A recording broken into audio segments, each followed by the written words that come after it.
bienvenidos a este recordatorio de conceptos, como dice ahí, y vamos a intentar recordar, repasar una serie de elementos que son importantes cuando trabajamos con luz artificial. Al hablar de la luz, hay 4 factores que son importantísimos, que son factores clave. Primero es la distancia entre la fuente de luz y el sujeto, el objeto, el modelo, por decir así. El segundo concepto es la dirección de la luz con relación al objeto o al modelo. La tercera es la potencia de la fuente de luz que utilicemos y la cuarta es la calidad de la luz, que ahora después explicaremos con más detalle. Vamos a empezar con el primero, la distancia de la fuente de luz. Ahí tenéis un pequeño gráfico donde tenemos una fuente de luz y tenemos a un sujeto que lo hemos colocado en 4 posiciones. Son 4 sujetos o uno situado en 4 posiciones distintas, pero fijaros que siempre de la fuente de luz al primer sujeto hay la misma distancia que entre el primero y el segundo, o que entre el segundo y el tercero. Es decir, realmente a medida que nos desplazamos hacia la derecha, lo que hacemos es multiplicar por 2, por 3 o por 4 la distancia entre la fuente de luz y el primero. Creo que esto está claro, ¿no? ¿Está claro? Sí, sí. Vale. Entonces, vamos a recordar una ley que se llama la ley del inverso del cuadrado y que nos dice que la cantidad de luz que llega a un objeto es inversamente proporcional al cuadrado de la distancia que hay entre dicho objeto y la fuente de luz.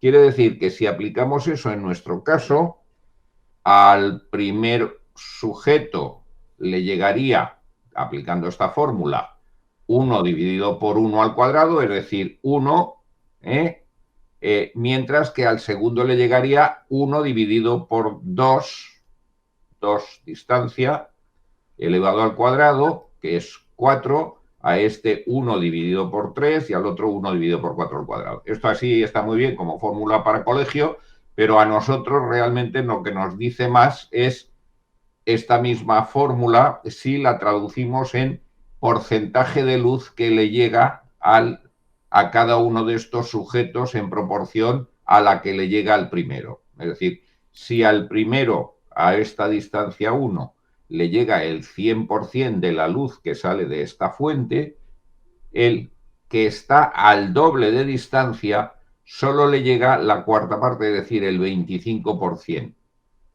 Y al que está en la tercera posición solo le llega un noveno, que es el 11%, y al último solo le llega un 6%. Fijaros que al multiplicar por 4 la distancia entre el individuo y la fuente de luz, hemos pasado de recibir un 100% a recibir menos del 10%, a recibir un 6%.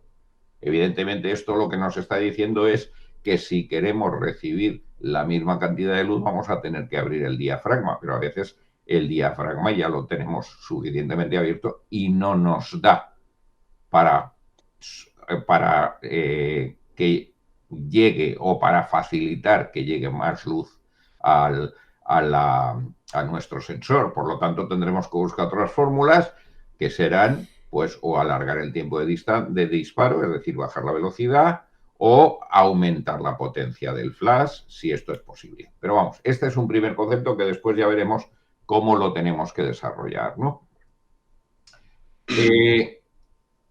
Fijaros, este es un ejemplo para que veáis lo que estábamos comentando, con un objetivo, con una apertura de diafragma de f8, la máquina es indistinta a la que pongamos aquí, con una apertura de diafragma de f8 y un flash de mano al que le hemos puesto una potencia de un 16avo, fijaros la diferencia de luz que llega.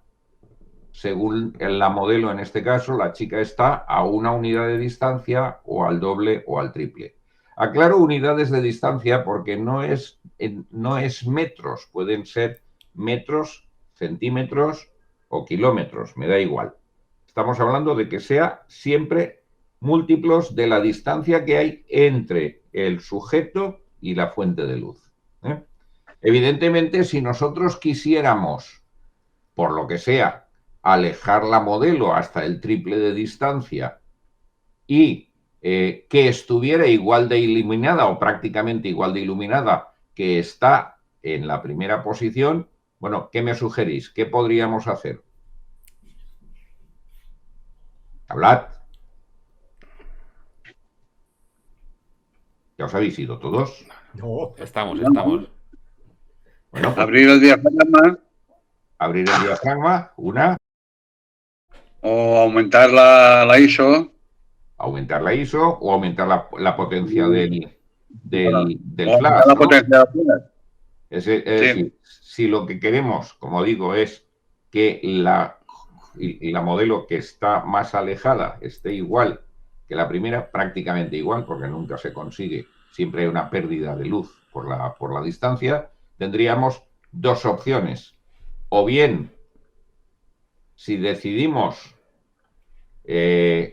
mantener la potencia del flash sin modificarlo, como veis, un 16avo, un 16avo, lo mismo que aquí, pues en este caso tendríamos que abrir el diafragma de F8 a F4, es decir, 2 pasos enteros de diafragma. Y si fuera en el tercer caso, al triple de distancia, tendríamos que abrirlo hasta F1,8, que son otros 2 pasos más un tercio, porque 2 pasos serían F2, pero sería 2 pasos más un tercio de diafragma. Así conseguiríamos que la modelo en las 3 posiciones estuviera igual de iluminada. La segunda opción, si no por la razón que sea, queremos mantener el diafragma en F8, entonces lo que haríamos sería, como decimos, en vez de una potencia de un 16avo en el flash, pues aumentar esa potencia hasta un cuarto. Siguen siendo 2 pasos de potencia. Un 16avo, la potencia doble sería un octavo y la potencia doble sería un cuarto. Luego en realidad hemos hecho lo mismo, 2 pasos, pero en este caso de potencia. Y si lo queremos para el tercer caso, entonces tendríamos otra vez que hacer de un cuarto a un medio y además aumentarle un tercio de paso para que fuera el equivalente a la apertura de 1,8 de diafragma. ¿Está entendido? Sí. Vale, Rafa, eso quiere decir que Sí. haciendo la primera fotografía a la distancia 1, Sí. por estas fórmulas matemáticas o aplicaciones matemáticas, yo puedo deducir lo que me va a dar sin hacer la prueba de efecto otra vez de foto. Si no digo, bueno, es que está al doble de distancia. Pues bueno, tengo que tener 2 posiciones. Tengo que abrirlo. Efectivamente. Vale. Efectivamente. Ya sé para... ¿No? Efectivamente. Mira, hay una cosa que no entra aquí, pero que os la explico ya. Cada vez que vosotros abrís un paso de diafragma, ese paso permite entrar al sensor el doble de la luz que estaba entrando con el diafragma anterior. Y al revés, cada vez que cerramos un paso de diafragma, estamos impidiendo, estamos haciendo que al sensor le llegue la mitad de la luz que le llegaba en el anterior. Así es que con esa relación, fíjate, yo tengo que dar para que llegue el doble 4 veces, porque esto es un cuarto, para que de un cuarto pasemos a 1, necesito ¿cuánto? 4 veces la cantidad de luz. ¿Estamos de acuerdo? 4 veces son 2 pasos de diafragma. F8, F5,6, F4. ¿Está entendido? Vale. Sí. ¿Seguimos entonces? Vamos. Muy bien. El segundo concepto que nos afecta también es la dirección de la luz. Hemos visto que cuando alejamos el objeto o el sujeto de la fuente de luz, perdemos luz. Pero cuando desplazamos nuestro sujeto del eje fuera del eje, que es el centro, digamos, de esta especie de cono que crearía de luz el flash o el reflector en este caso, cuando yo tengo el sujeto puesto en el eje mismo, es decir, el grado de inclinación es 0 con respecto al eje, estoy recibiendo el 100% de luz. Si lo desplazo sin ganar distancia, manteniendo siempre la misma distancia con respecto al eje de luz, al foco, si lo desplazo, y aquí hemos puesto ángulos de 15 grados, como tenéis ahí, 15, 30, 45, 60, pues veréis que vamos perdiendo luz. Hay una fórmula para ello, no os la voy a contar porque no es necesaria, pero el factor de desplazamiento desde el eje a 15 grados, es decir, de aquí a aquí, significa que la luz que llegaría ya no es el 100%, sino el 97%. Me diréis, prácticamente insignificante. Sí, de acuerdo. Pero vamos a seguir adelante. Cuando nos desplazamos a 30 grados, ya perdemos un 13%. Cuando nos desplazamos a 45 grados, casi perdemos un 25%, un 30%, perdón. ¿Os dais cuenta? Quiere decir que si combinamos esta acción de desplazamiento respecto del eje con la acción de la distancia, acordaros que esto de aquí es lo que habíamos visto en la formulita anterior, ¿no? El 100%, el 25%, el 11%, el 6%. Si combinamos estos dos conceptos, al alejar y encima desplazar del eje, fijaros que estoy perdiendo algo así como que cuando estoy en un ángulo de 45 grados,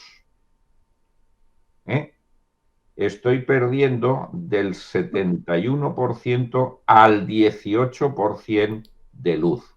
He perdido casi un 60% de la luz que le llega a este sujeto en relación con la que le llega a este.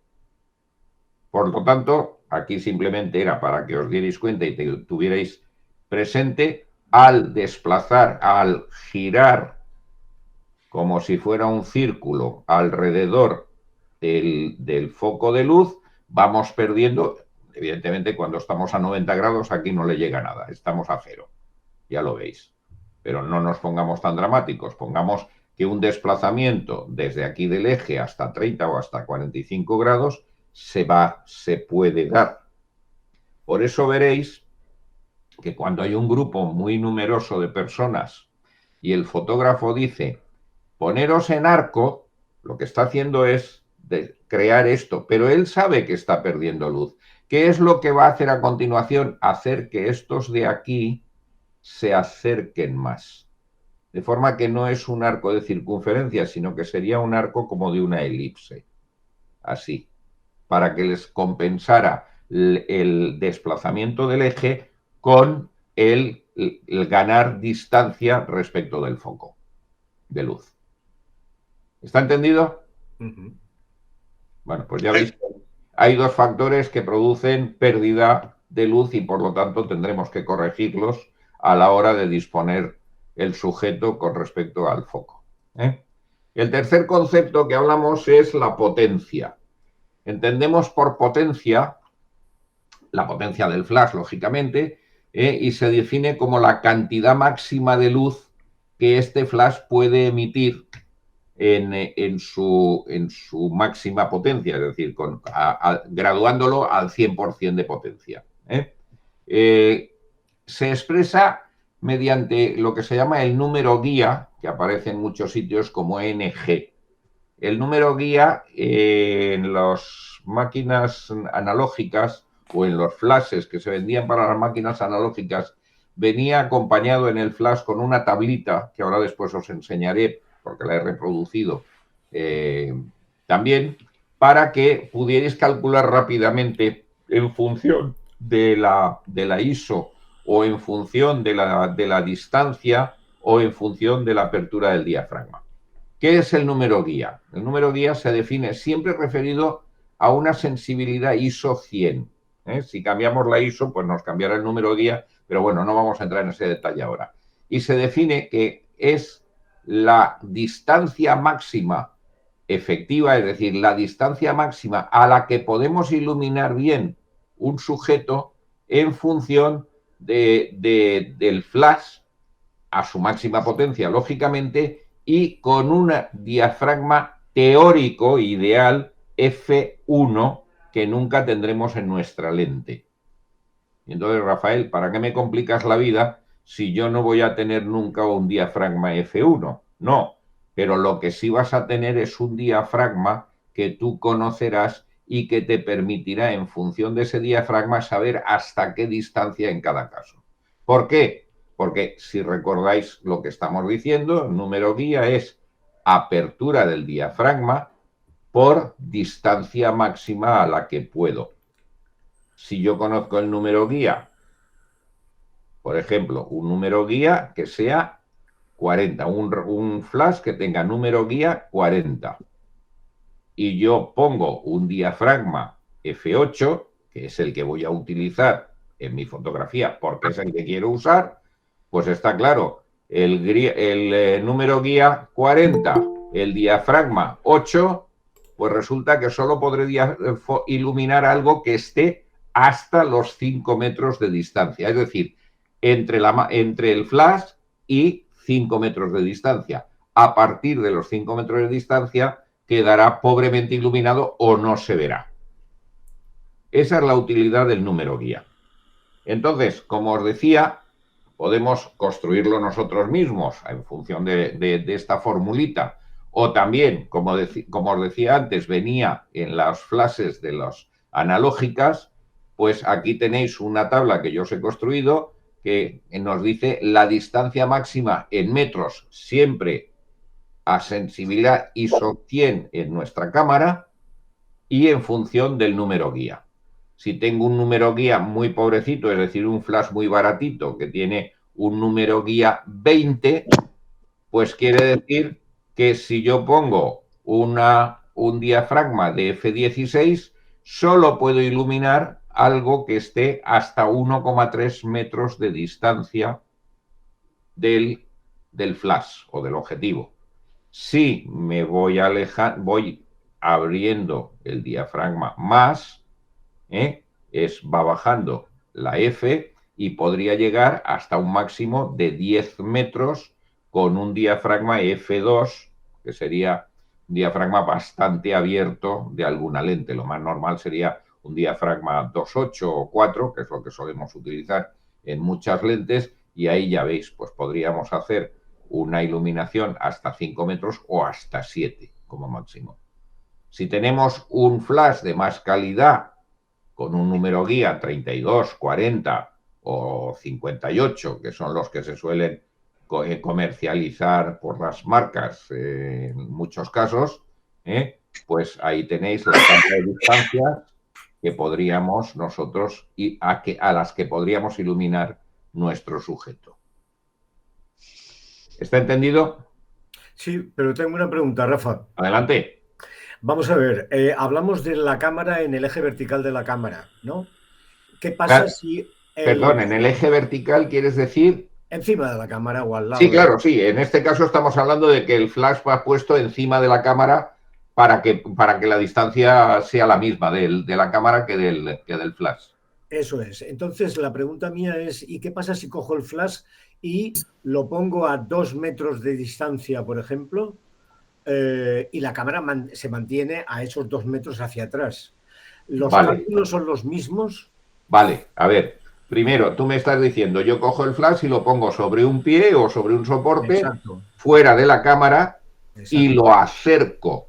Eso es. ¿Vale? Muy bien. Eso es. En ese caso, fíjate que tú lo que estás haciendo es como si abriera... Vamos a hacerlo al revés, fíjate. Cojamos la fórmula esta de aquí. El número guía sigue siendo 40 y la distancia ahora... Claro. No es 5 metros porque yo he acercado el número, el flash manualmente, voluntariamente hacia el objeto. O sea que serían, por ejemplo, 3. 3, ¿vale? Entonces, pongamos para que sea fácil, que el número guía fuera 30 y 32, por ejemplo, para que no sea 20. 32. Y aquí hay 3 metros, pues 32 dividido por 3 son 11 o 10, 10 y medio, ¿vale? ¿Qué Sí. me está diciendo? Que yo puedo irme hasta una F, que yo puedo usar una F más cerrada. Exacto. Ya, está claro. ¿Me explico? Sí, perfectamente. Fijaros que todo esto lo estamos planteando bajo dos premisas. Una, que estamos trabajando con una cámara que nuestra ISO es 100, y segundo, que nuestro flash está a potencia máxima del flash. ¿Correcto? Correcto. Porque si yo le bajo el flash, la potencia, puedo acercar ese flash hasta más cerca del sujeto o del modelo, con el fin no de cerrar más, no de abrir más o cerrar más el diafragma, sino de mantener el diafragma, pero bajando potencia del flash para que no me consuma tanta pila. Claro, por eso además es muy importante a la hora de comprar un flash fijarse bien en el número guía. Exacto, exacto.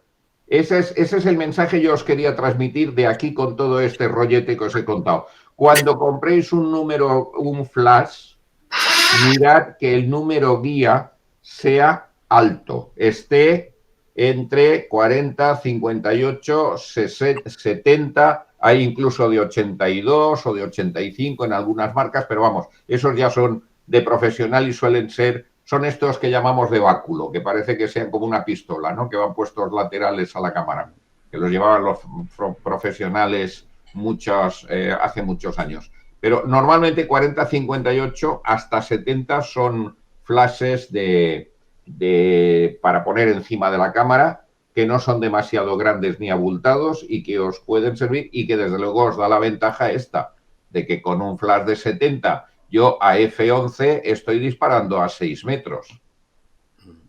Es un fotógrafo en una boda, le va de maravilla. ¿De acuerdo? No se trata de fotografiar a 35 metros o a 25 metros. No estamos haciendo fotos de flashes a un jugador de fútbol ni en medio del campo. Estamos hablando de fotos relativamente estáticas que se hacen a personas. Entonces, ¿en qué distancia los colocamos? Hombre, pues normalmente entre 4 y 8 metros, que es una postura o una pose o una distancia muy razonable. ¿Está entendido? Entendido. Bien. Pues vamos a cometer el cuarto concepto de la luz, a ver qué tal. Bueno, ahí tenéis un ejemplo que hemos explicado ya. El cuarto concepto es la calidad de la luz. ¿Qué entendemos por calidad de la luz? Pues mirad, la calidad de la luz es simple y llanamente la transición que se produce entre la zona iluminada y la zona en sombra cuando se proyecta o se pone la luz iluminando a un sujeto directamente. Vamos a verlo con un ejemplo y ahora volvemos atrás. Aquí tenéis una chica, un modelo, lo hemos puesto intencionadamente cerca de una pared, y fijaros cómo la luz dura es la que produce una transición muy brusca, es decir, de las mismas sombras de la cara ya se ven muy marcadas, pero aquí en la pared se ve clarísimamente que hay un cambio de color provocado por la sombra de la figura contra el fondo.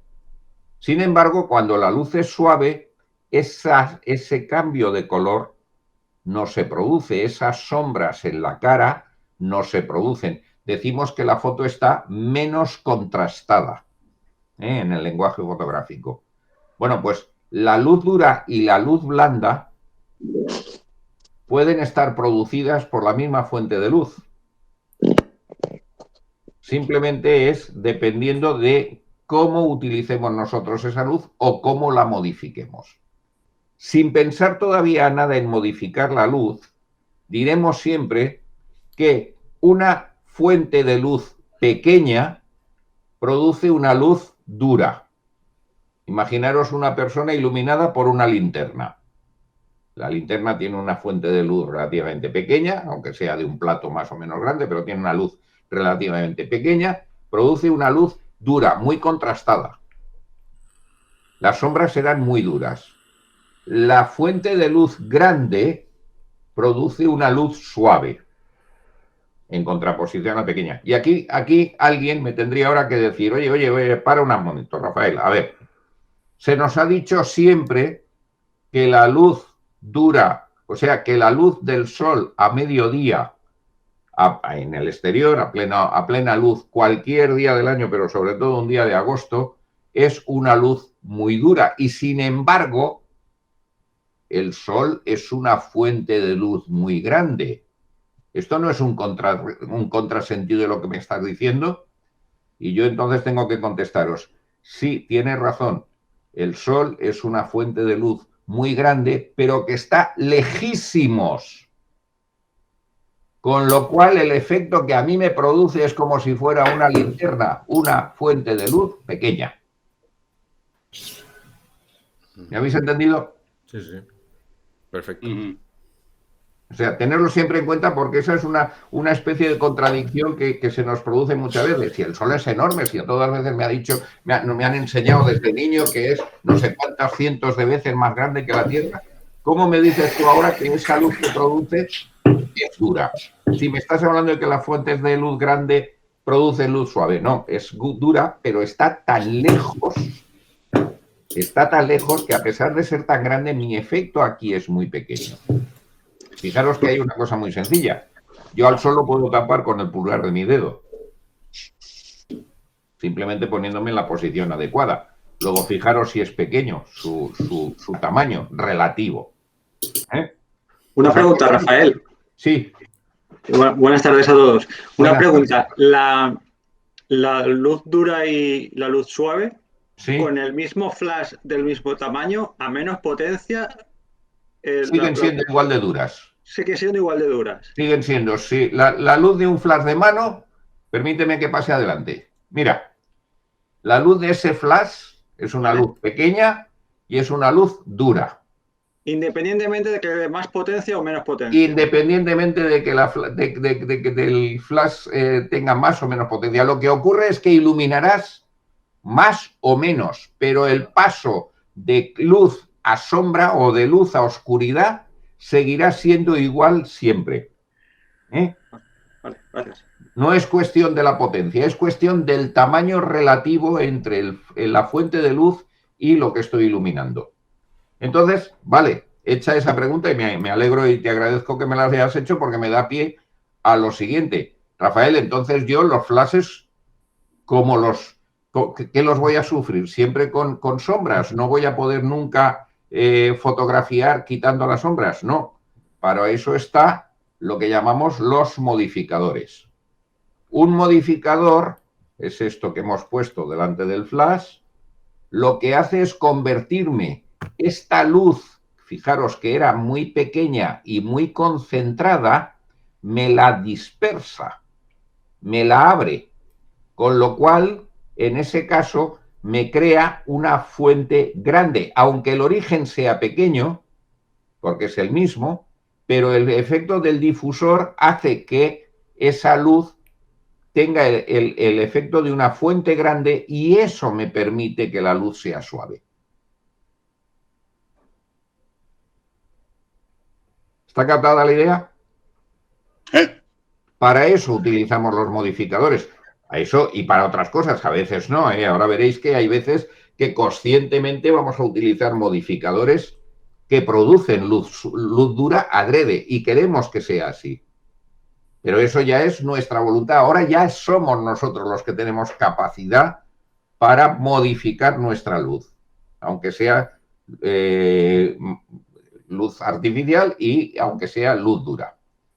Entonces, hemos visto los 4 conceptos, repasamos, decíamos, era la distancia, la dirección, la potencia y la calidad de la luz. Estos son los 4 elementos que tenéis que tener siempre presentes a la hora de iluminar cualquier fotografía y repito, tanto en interior como en exterior, me da igual. Al final os acostumbraréis a hacerlo instintivamente, no os preocupéis, no es eso de que me tengo que aprender la lección de memoria y pasar un test antes de tirar la primera foto, ya veréis que no es tanto. Pero debéis de conocer estos 4 conceptos porque son los que os van a afectar siempre en vuestras fotos. Bien, entonces, cuando hablamos de calidad y de modificadores, vamos a ver que existen un montón de modificadores. No los vamos a ver todos aquí porque sería muy largo este recordatorio, pero vamos a por lo menos repasarlos. Existen los paraguas, que antes los nombraba el amigo Pascual. Existen las parábolas, que ahora veremos lo que es. Las llamadas ventanas de luz. Los beauty dish o discos de belleza, que es un caso particular de las parábolas, y después existen inventos, ingenios y demás, como son los híbridos, que son mezcla de una cosa y de otra, que no los vamos a ver aquí, nos voy a marear, y por último los reflectores, que sabéis que son esas placas o espejos, o como queráis llamar, que nosotros utilizamos para reflejar la luz sin necesidad de un flash. Bueno, pues vamos a ir viendo estos, o vamos a ver por lo menos estos que veis aquí, paraguas, ventanas de luz, híbridos y reflectores, producen luz suave, mientras que estos parábolas y discos nos producen luz dura. Siempre por principio. Después podremos matizar y decir que se pueden modificar. Sí, efectivamente, se pueden modificar, le podemos poner difusores, le podemos poner otras cosas dentro de los propios difusores que ya tenemos. Podemos poner pantallas o incluso nidos de abeja, pero eso lo veremos después. Entonces, quedaros con este concepto. Parábolas y beauties nos van a hacer luz dura y todos los demás luz suave. Y ahora vamos a ver, bueno, ya que vamos a utilizar el domingo, vamos a utilizar solo estos 4 tipos, porque no nos da tiempo a hacerlo todo, sería larguísima la sesión. Vamos a utilizar ventanas, que ahora veremos lo que son, parábolas, discos de belleza o beauties y reflectores. Estos 4 elementos son los que utilizaremos durante la sesión del domingo y vamos a ver cada uno qué es. Las ventanas, hemos dicho, producen una luz suave. Son elementos de tela, de hecho una ventana es como un paraguas, pero puesto al revés y un poco más sofisticado, ya lo veréis. Son de tela, generalmente suelen ser por fuera de color negro y llevan grabado el nombre del fabricante, y por el interior suelen ser blancas o de color metalizado plateado. Tienen una pantalla difusora que es una tela blanca que se coloca a mitad de altura en el interior de la ventana y otra en la parte exterior. Son de distintas formas, se agrupan en 4 grupos, que son las que llamamos softbox o cajas también, o ventanas más corrientemente, aunque ventanas son todas, y suelen ser bien de forma cuadrada, 40 por 40 centímetros, 60 por 60, 80 por 80. Las rectangulares, 60 por 40, 90 por 60 y 1,5 metros por 1. Os pongo los formatos más habituales y corrientes y que encontraréis en el mercado, en cualquier sitio y por internet, en Amazon y en cualquiera que digáis. Las que están marcadas en negro son las que tienen un precio más barato. Por eso las he marcado en negrita. Eso es una ventana cuadrada, y dentro de las ventanas rectangulares, que serían igual, hay unas que se llaman strip box o estrechas, que como veis son de tamaño muy largo y muy estrecho, relativamente estrecho. Este es un 60-40 y este es un 30 por 1 metro. Son estas de aquí. Son relativamente estrechas, pero sin embargo bastante largas, altas, porque lo que se pretende es que puedan iluminar mucho en sentido vertical, aunque no abran mucho la luz hacia los lados. Después tenemos las que llamamos octavox o octogonales, que suelen ser de diámetro 60. Ahí, como son octogonales, se toman pues casi como redondas y se mide el tamaño por el diámetro. 60 centímetros de diámetro, 90, 1,20 m, 1,50 m o hasta 1,80 m. Son estas que como veis aquí, como esta de aquí.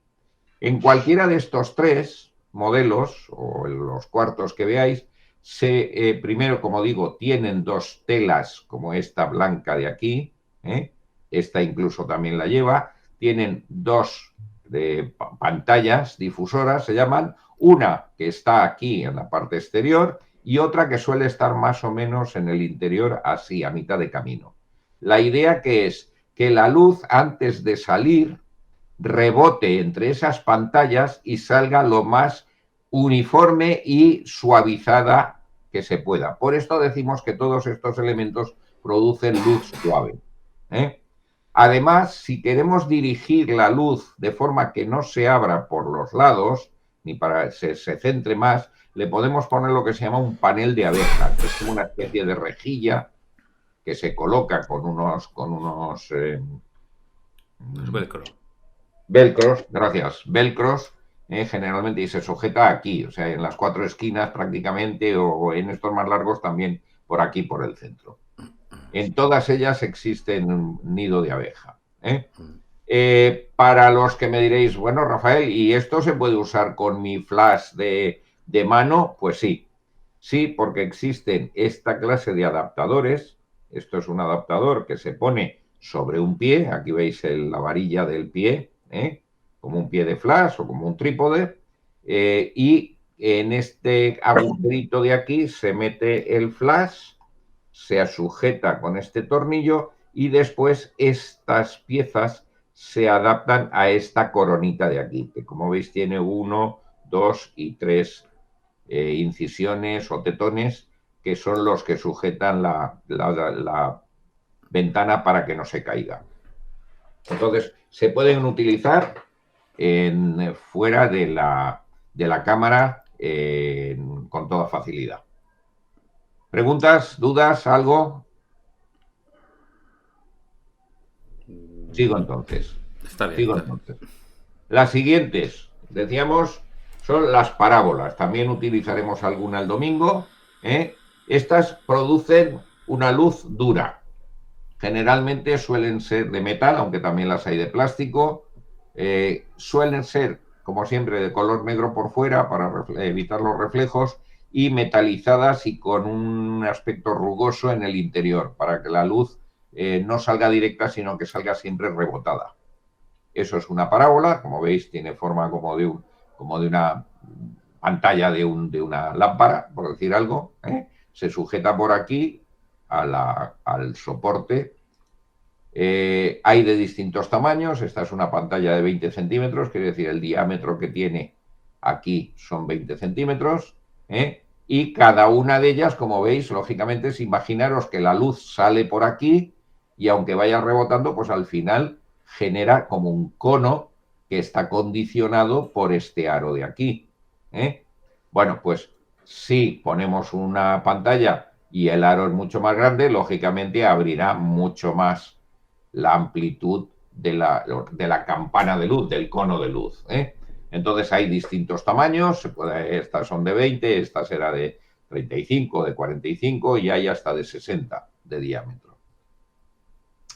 En algunos casos hay parábolas de este tipo pequeñas que se pueden adaptar a el flash de mano y colocarlas sin que estorbe, puestos encima. Lógicamente estamos poniendo cada vez más peso encima de la cámara, pero se pueden poner algunas con flash de mano encima de la cámara y hacen una función igual que si la hubiéramos puesto sobre un soporte. Tenemos el típico soporte que ya os he dicho, donde se adaptan cualquiera de todas ellas para poder ponerlas alejadas y son a nivel de precio más caras que un paraguas, porque el paraguas es lo más barato de todo lo que se puede comprar en cuanto a modificadores, pero sin embargo son bastante más baratas que las ventanas, por ejemplo, y que el resto de los aparatos. También está muy en función del tamaño de cada una de la parábola que queramos. Se puede modificar su ángulo de luz poniendo lo que llamamos un nido de abeja. Un nido de abeja es como un disco lleno de agujeritos, que los agujeritos tienen la forma hexagonal de un panal de abeja y que lo que hacen es que obligan a que la luz salga mucho más direccional, más recta, por decir así, y no se disperse tanto hacia arriba y hacia abajo, con lo cual concentramos la mayoría de la luz en una zona mucho más reducida, aunque siempre acabarán haciendo un ligero cono, como siempre. Y también podemos utilizar otros elementos que se adaptan, todos ellos a la boca de las parábolas, como son las aletas regulables, los discos de aleta. Esto de aquí lo que nos hace es la posibilidad de cerrar hacia adentro y dejar una rendija o un espacio mucho más reducido, y también el poder modificar con una pequeña pantallita que lleva una goma ahí para que se sujete, exterior, que lo que hace es un modificador suavizador. Con esto direccionamos, con esto suavizamos y con esto pues dirigimos o reducimos el área de impacto de la luz. Todo esto en cuanto a las parábolas. Un caso, como decía, particular de las parábolas son los discos de belleza. Los discos de belleza en realidad son, dejadme que pase adelante y hablamos. Fijaros aquí que son como una parábola, igual que las que hemos visto antes, pero que a esa parábola le han colocado en el centro, en donde enfrenta la luz, le han colocado un disco, que este disco o bien tiene por la parte interior un espejo, o bien está muy pulido, de forma que la luz entra, rebota sobre el espejo y se rebota sobre el resto de la campana de la parábola. Por eso decíamos que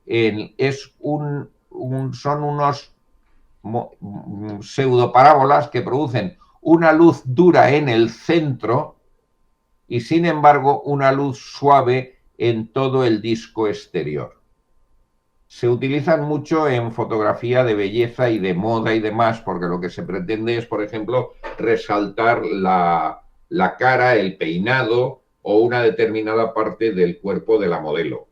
Y el resto, para que no quede oscuro, pues se utiliza esta luz suave, este aro que se produce. Generalmente, como casi siempre, son de metal, fabricadas de metal con color negro por la parte exterior y por dentro blancas o bien metalizadas. Os puedo decir que son tan sencillas de fabricar que yo tengo hechas por mí 2 o 3, que después nunca utilizo, pero bueno, la experiencia no cuesta nada. Son 3 tornillos, encontrar un disco de una palancana de estas metálicas y un disco de un platillo y un trocito de cristal de espejo, de un espejo roto. Y con eso se construye. No tienen más secreto. Hay algunas que se han hecho también de tela, que se pliegan tipo paraguas, pero de esos paraguas de bolsillo, pero que acaban rompiéndose. Esto de aquí es muy endeble y a la media docena de veces que las has abierto y cerrado, empiezan a rajarse y no compensan en el precio, os lo garantizo. Los Beauty Dish son solo de 2 tamaños. O bien tienen 43 centímetros de diámetro o bien tienen 55 centímetros. Solamente se fabrican en esos 2 tamaños. ¿Y por qué es importante que tengan un diámetro u otro? Pues por lo que decimos, lo que viene a continuación.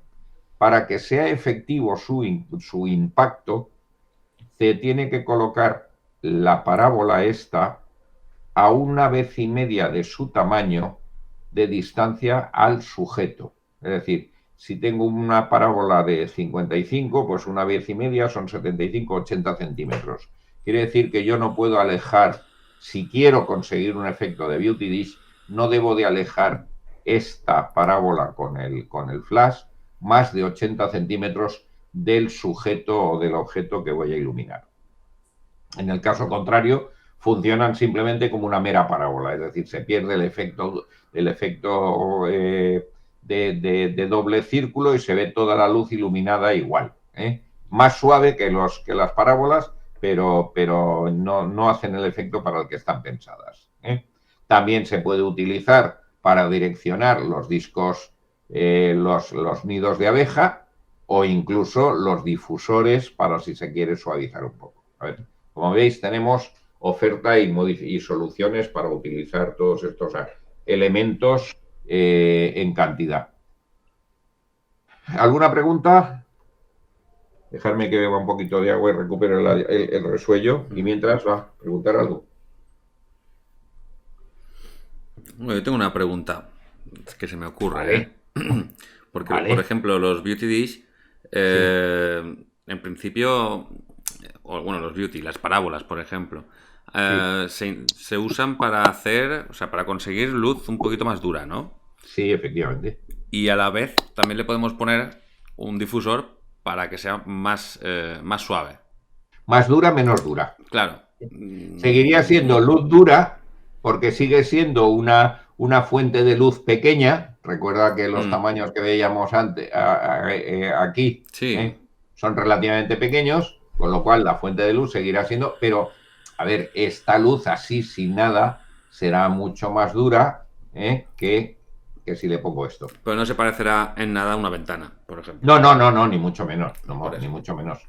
Además, fíjate que la distancia que hay de aquí a aquí, que es la distancia nosotros metemos el flash dentro de esto, de esta boquilla, ¿correcto?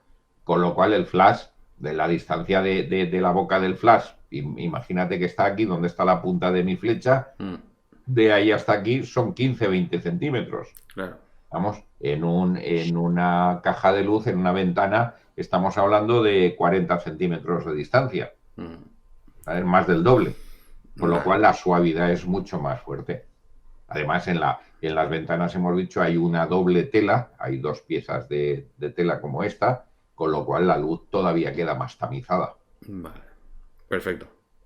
De todos modos, todo esto después es cuestión de, a ver, que lo conozcáis primero. Segundo, que no seáis tan insensatos como de iros a tiraros a comprar cosas de estas a lo loco, porque aunque no son caras, pero primero hay que probarlas y ver qué es para lo que lo quiero yo y si me sirve o no me sirve. Porque hay muchas veces que con un paraguas se hacen mejores fotos o se ilumina mejor, según donde estés. Si es en el exterior, por ejemplo, indudablemente. Se ilumina mejor con un paraguas bien colocado que con cualquiera de estos de aquí. Pero bueno, para que los conozcáis también. ¿De acuerdo? Vale. Bien, y por último, lo más socorrido, lo que yo recomiendo que nunca os dejéis olvidado y que esto sí vale la pena comprar uno y además pensarse bien cuál es el que quieres comprar, son los reflectores. Los reflectores estos que, por cierto, hace unos años, ahora ya no tanto, pero hace unos años, casi todos los bancos tenían el buen gusto, o las compañías de seguros tenían el buen gusto de regalarte lo que se llaman unos protectores solares para los parabrisas del coche en verano. Bueno, pues todos esos por la parte de detrás tenían un reflector maravilloso plateado. Con lo cual no tenías ni que comprar el reflector. Cogías el que te habían regalado en el banco o le pedías al banco que te regalara un par y con eso tenías reflectores. Sí, evidentemente no eran tan funcionales como estos, no se podían plegar como estos que se meten prácticamente en un bolsillo, pero hacían las funciones maravillosamente bien, ¿eh? No os equivoquéis. Entonces, ¿qué es esto? Ni más ni menos es, pues eso, una pieza. Estos van en conjunto, en redondo o en rectangular ovalado. Yo os sugiero siempre que podéis que compréis un ovalado, porque os dará más juego que el redondo. Y porque generalmente tendemos a iluminar a las personas de pie, fundamentalmente, y son más altas que anchas. Entonces me va mejor el ovalado que el redondo. Estos van todos en un mismo pack, son 5 de ellos. En realidad reflectores son solo 4, que es esto de aquí es el interior disco y tiene una tela difusora que viene muy bien para hacer fotos, por ejemplo, en el exterior un día muy soleado que quieres provocar una falsa sombra para que el sol no caiga tan directo sobre la modelo, pues con esta tela así como si fuera muselina la colocas procurando que no te salga dentro de del ángulo de fotografía y te mitiga esa luz, te la suaviza. Y después suelen tener siempre uno dorado, uno blanco, uno negro y uno plateado. El dorado, generalmente, si es para la tarde, para las puestas de sol y demás, queda muy bien. El resto del día suele dar una luz demasiado amarillenta, el reflejo, con lo cual no queda muy bien. El plateado sí, el plateado se utiliza muchísimo. Y el blanco también, si es un día muy, muy soleado, muy fuerte y no se quiere tener reflejos, porque el plateado siempre da un cierto reflejo plateado. Y el negro es para absorber, es para crear una zona de oscuridad. Después veréis y el domingo en la práctica lo haremos con alguna de las prácticas que hagamos de iluminación. Cuando yo quiero contrastar una zona muy iluminada y una muy oscura y no quiero que me rebote la luz en el interior en ningún sitio, lo que hago es ponerle un difusor negro en uno de los laterales o en dos laterales y con eso consigo que la luz no rebote hacia la zona de donde yo quiero situar al modelo. Ya lo veréis. Esto es una de las cosas más baratas y de verdad yo sí os he de recomendar algo para los que tengan algo de curiosidad por hacer fotografía con flashes, es un difusor, un reflector de estos y un paraguas blanco. No os compliquéis mucho más que con eso para empezar a hacer cosas y disfrutaréis como enanos.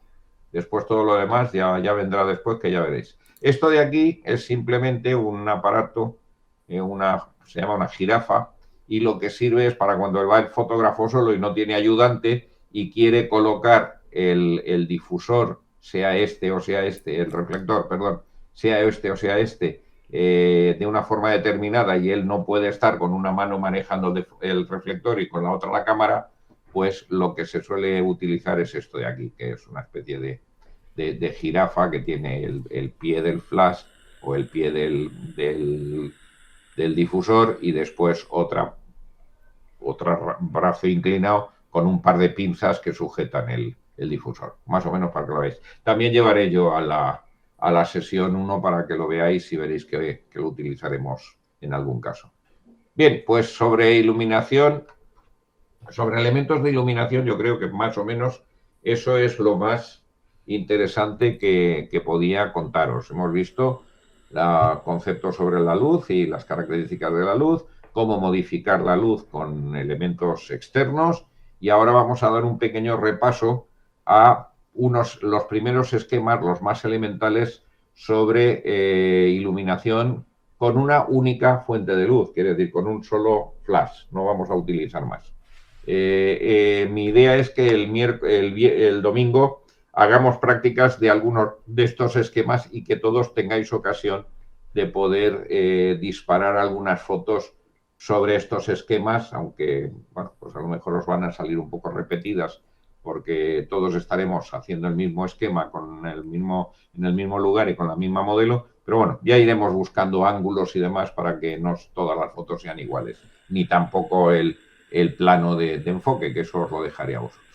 Entonces, los esquemas que hay que existen muchos, pero los más populares, los más clásicos, son estos. El Rembrandt, los voy a nombrar y después los iremos viendo uno a uno. El esquema de Rembrandt, que se llama, el esquema partido o split en inglés, el amplio o broad, también en inglés, el Paramount o Butterfly, el lazo o loop, el contraluz y el uno, que también tiene, el primero y el último tienen nombre propio, el Peter Coulson, que es un esquema de un fotógrafo actual, pero que a mí me encanta cómo desarrolló ese esquema y cómo lo utiliza. No utiliza prácticamente más que ese esquema de iluminación. Bien, ¿qué es el Rembrandt? Bueno, pues todos nos acordamos de Rembrandt como pintor y cuenta la historia que Rembrandt en su estudio lo tenía en una buhardilla. Y las buhardillas sabéis que tienen el techo inclinado y que la luz entraba por un ventanal o un ventanuco más bien que estaba en el techo, con lo cual la luz caía sobre la modelo o el modelo de arriba a abajo y con una inclinación aproximadamente unos 45 grados. Y eso hacía que toda la iluminación que utilizaba Rembrandt en sus cuadros pues tenía esa sensación, ¿no?, de una luz que cae de arriba abajo, perdón, que ilumina solo una parte y que todo el resto queda como en semipenumbra. Y ese es el caso de lo que llamamos el modelo, el esquema de Rembrandt, ¿no? Como veis, esta modelo pues está iluminada, si fijáis el flashazo, por decir así, o la fuente de luz, pues la luz ilumina aquí y cae de aquí hacia aquí, digamos, inclinada, y no de frente, sino de lado. Veis ahí que el pelo está iluminado en este caso y sin embargo en este no. El esquema de Rembrandt se caracteriza porque la nariz produce una especie de triángulo en la mejilla opuesta a donde está la luz. Fijaros aquí cómo se ve muy bien. Veis el lado de la nariz, el otro lado de la nariz, y la oscuridad no deja ver el vértice, pero el triángulo se ve perfectamente. Eso es el esquema típico Rembrandt. ¿Cómo se hace? Pues como hemos dicho, una fuente de luz a 45 grados de la nariz, y puesta de arriba a abajo, por encima de la cabeza. Ahora os enseñaré en la siguiente transparencia cómo es el esquema para que lo entendáis. Mientras tanto, simplemente hablamos el modelo, en este caso, el sujeto, y la fuente de luz deben de estar próximos para que la intensidad de la luz sea muy, muy centrada. Generalmente se utiliza un nido de abeja todavía para concentrar más la luz en este área, de aquí, o este área así, y sin embargo, fijaros como todo el resto, salvo el brazo, porque es la piel muy blanca, todo lo demás está en la más absoluta oscuridad.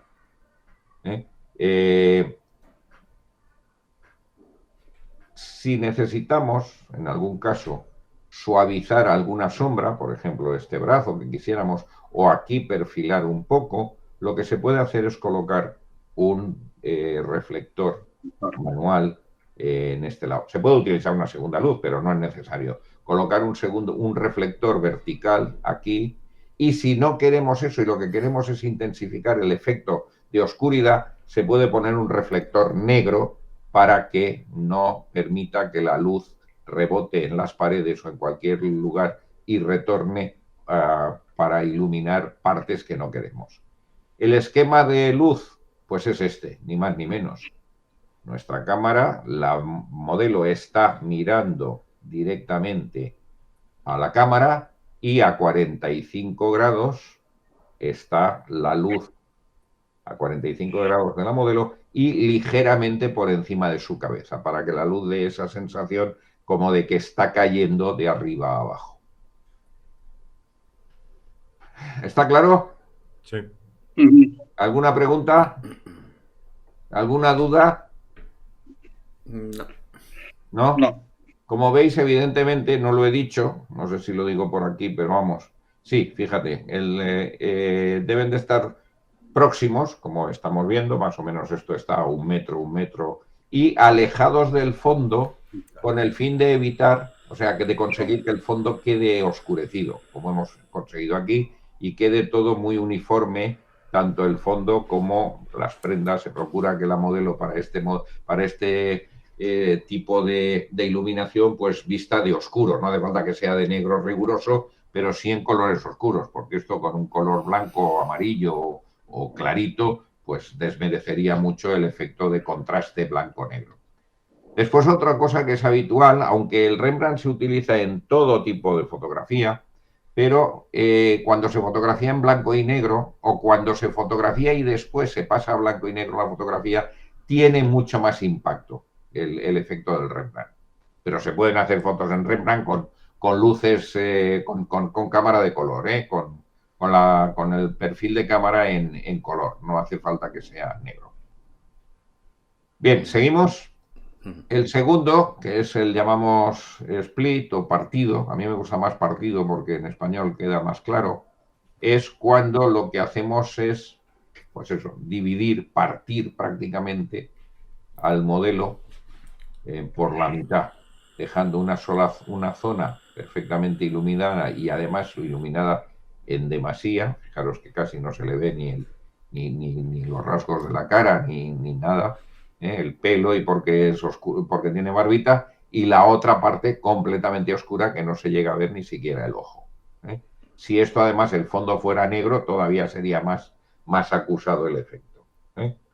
Es el más sencillo de todos porque consiste en iluminar desde un lado al sujeto. El sujeto queda dividido entre sol y sombra, y suele ser el típico efecto de las películas dramáticas, de espías, de criminales, de tal, el famoso esquema que utilizaba Paramount y Universal en las películas del cine negro, de la serie de cine negro americana de los años 50, ¿no? Donde siempre se buscaban callejones oscuros, siempre a la pobre víctima la mataban en la oscuridad, nunca a plena luz del sol. Y era por eso, porque da un carácter muy dramático a la fotografía. La luz se pone claramente en perpendicular al sujeto, y la ventaja que tiene es que este modelo sirve para disminuir ciertos defectos del físico del modelo, pues como por ejemplo una frente muy ancha, una nariz también muy voluminosa, sobre todo muy ancha, en la típica nariz africana o de boxeador. Pues bueno, al dividirlo por la mitad parece que reduces el tamaño y disimulas una boca también excesivamente ancha, pues los disimulas bastante con este tipo de iluminación. Como veis, el esquema es bien sencillo. En este caso, la iluminación es la opuesta a la de aquí de la fotografía, pero me da igual. El sujeto mirando directamente a la cámara y una fuente de luz puesta muy próxima a él y en perpendicular.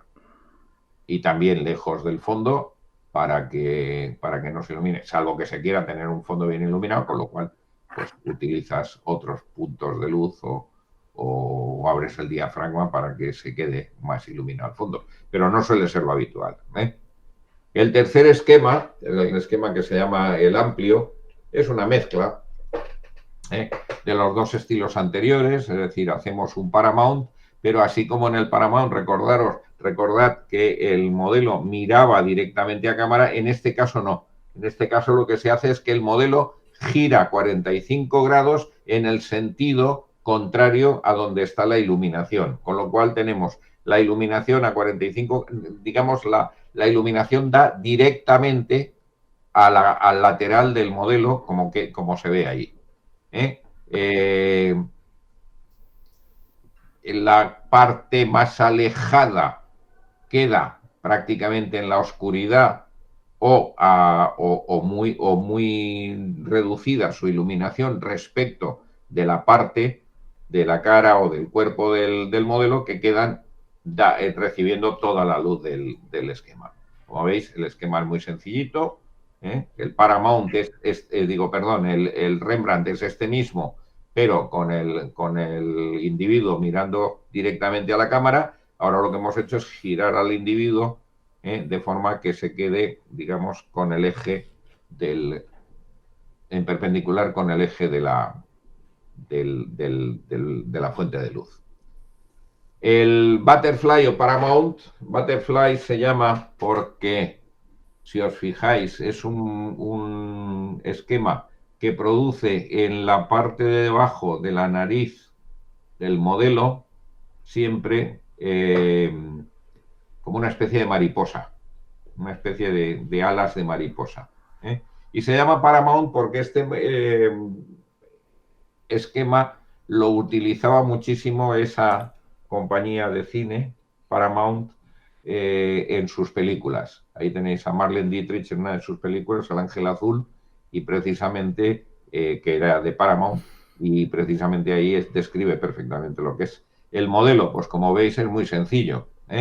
La luz llega desde arriba, por encima de la modelo, y en este caso por encima de su cabeza, incide en una posición de unos 45 grados y además con una inclinación también de 45 grados con el plano vertical.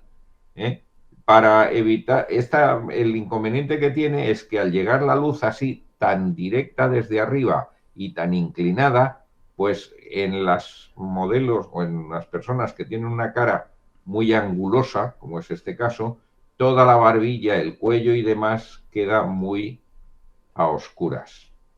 En este caso se ha suavizado un poquito, pero generalmente esta zona queda muy oscura. Para lo cual, lo que se hace es utilizar un reflector puesto debajo en plan completamente horizontal, que hace que esta luz, cuando llega, rebote y ilumine la parte de abajo del cuello, que es lo que se llama un falso clamshell. Clamshell en inglés es concha o almeja.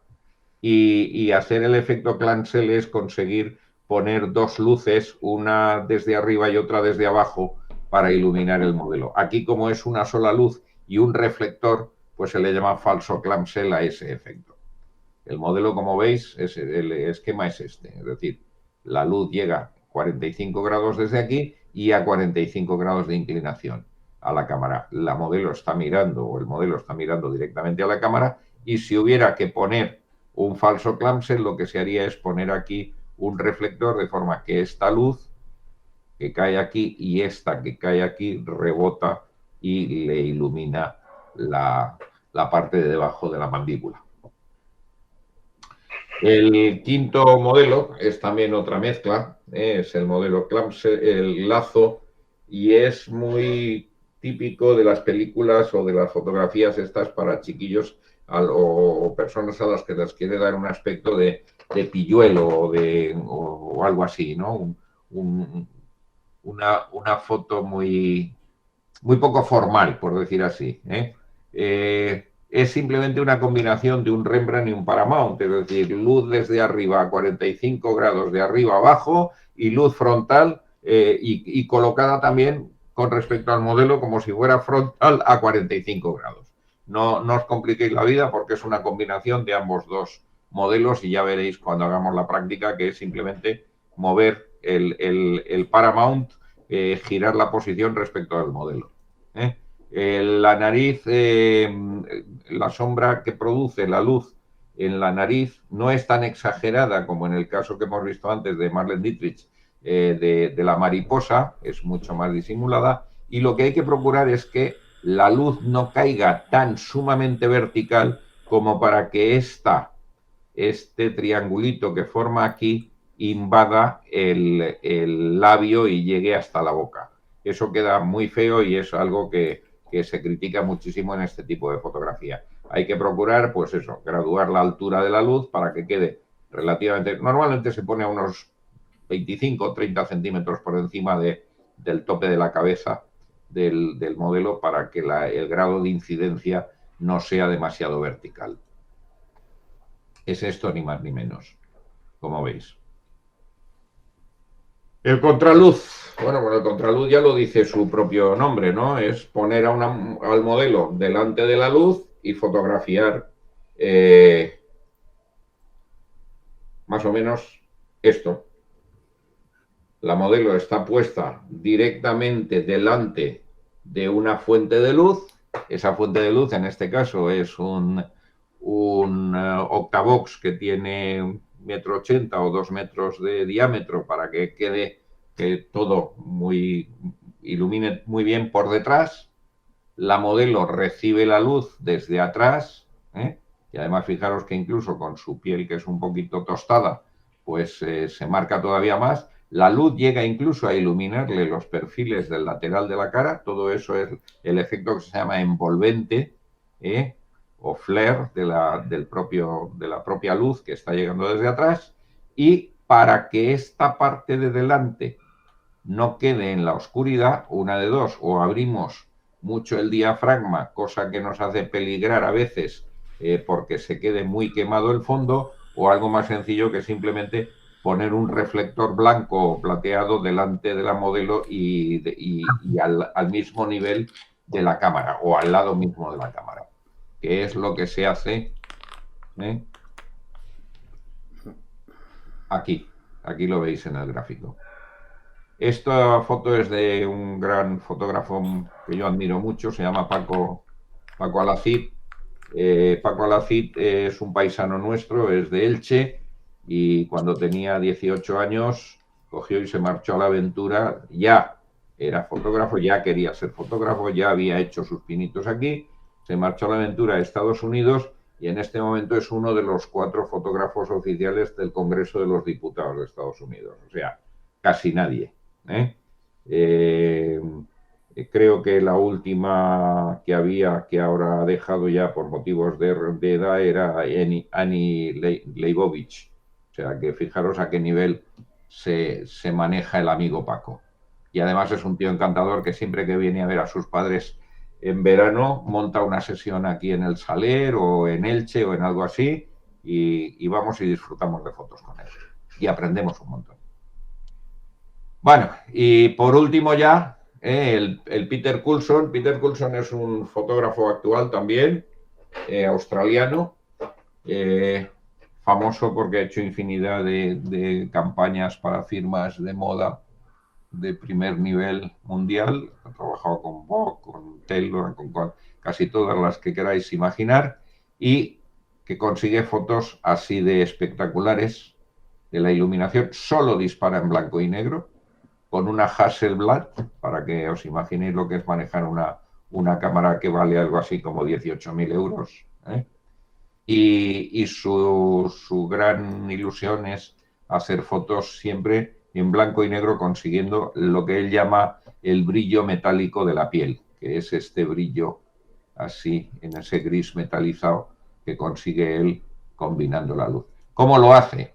Pues ilumina desde arriba, con un octavox que tiene 1,5 metros o hasta 2 metros de tamaño, de diámetro, y al sujeto lo coloca siempre de una posición muy recogida, muy así íntima, nunca en brazos extendidos, etcétera, para crear un volumen muy uniforme y para reducir y para que al caer la luz desde arriba no provoque sombra. Fijaros que aquí, si nos fijamos, las cejas se ven perfectamente bien, los párpados superiores y los de abajo. No hay sombra en los ojos.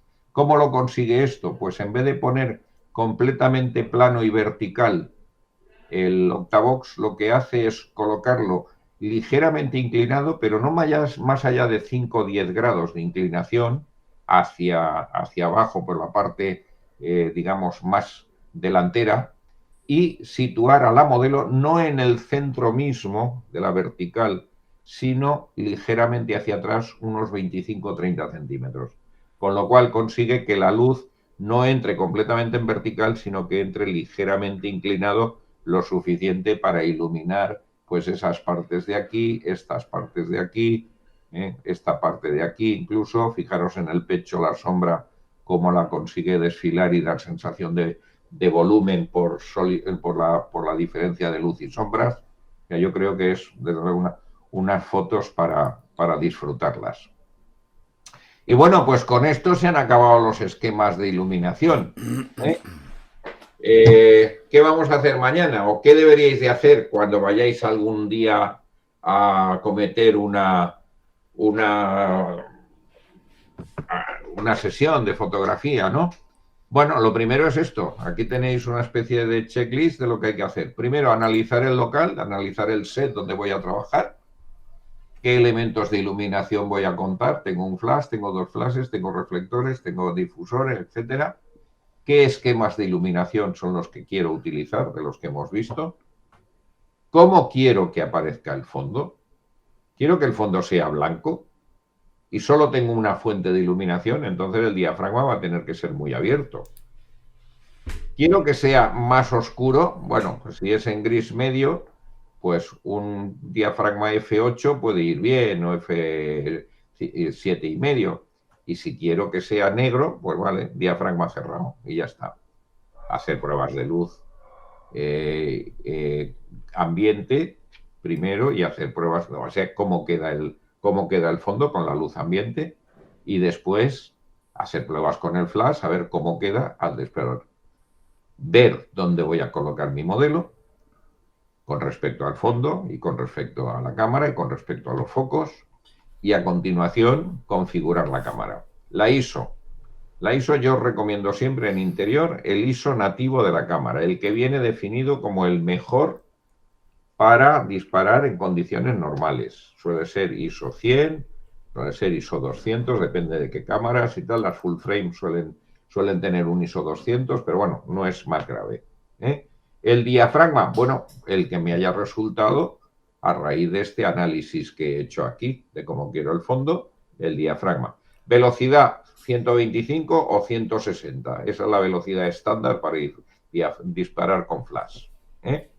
Y después el flash, pues bueno, iniciar con una potencia media, puede ser un cuarto o un octavo, ver cómo va el resultado de iluminación y ir corrigiendo si más potencia o menos potencia. Todo esto dando por sentado que no vais a utilizar un fotómetro. Si tenéis un fotómetro o un exposímetro, pues hacéis las pruebas con el exposímetro, medís la luz. El domingo yo me llevaré el exposímetro mío y os enseñaré también cómo se utiliza y veréis que, bueno, pues entonces las pruebas estas pues se reducen muchísimo. Simplemente con el exposímetro le metes los parámetros de la cámara, disparas y según la luz que recibe te va a decir la potencia de flash que tienes que ponerle, ¿eh? Eso es. Ya después, iniciar la sesión, como siempre, la iluminación según el esquema que hemos hecho, las pruebas de iluminación sin y con la modelo, graduar la potencia de flash, ya lo hemos dicho, mejor si se usa un exposímetro, valorar el efecto sobre el fondo para ver si se cumple lo que queríamos, fondo claro, fondo oscuro, fondo negro, explicar a la modelo qué queremos hacer, eso siempre, hay que decirle a la modelo no es un pedazo de carne que hemos puesto allí ni una maniquí, es una persona y le explicamos qué es lo que queremos hacer, cómo lo vamos a hacer, qué idea tenemos, qué le parece a ella, qué opina, porque ella va a ser la que pose después, hacer 2 o 3 o 4 o 10 disparos de prueba hasta que todo está a continuación y a continuación disparar y disparar y disparar hasta que salga callo en el dedo. Y eso es todo lo que hay que hacer para disfrutar de la sesión y pasárselo muy bien. Así que, mis queridos amigos, hasta aquí el rollo.